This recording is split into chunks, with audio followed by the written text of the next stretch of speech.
Hi everyone, দুদিন ধরে দেখছি যে ডাইপারটা এসছে কিন্তু রাখা হয়নি, প্যাকেট থেকে ইউজ করা হচ্ছে। ওই জন্য ভাবলাম আজকে আগে ওইটা কাজটা করে তারপর কিছু করব। ততক্ষণে দেখছি আব্বা চিংড়ি মাছ নিয়ে এসছে।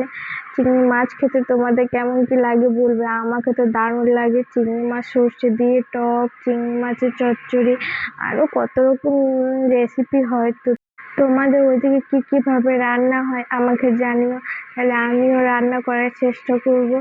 এবার চিংড়ি মাছগুলো ধুয়ে পরিষ্কার করে রেখে দিলাম পানি ঝরতে। ততক্ষণে ভাবলাম যে কাপড়গুলো ভিজিয়ে নিই।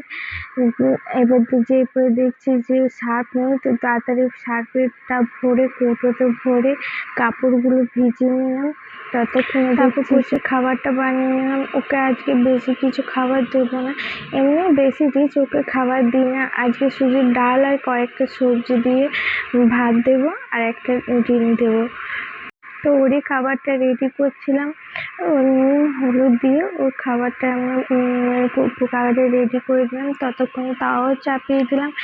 চিংড়ি মাছের পানি ঝরে গেছে, ওই জন্য তেল নুন হলুদ দিয়ে চিংড়ি মাছটা চাপিয়ে দিলাম। একদিকে কুকারটা চাপিয়ে দিলাম। ডিমটা দেখো কি অবস্থা, আমার হাত থেকে ফেটে গেল।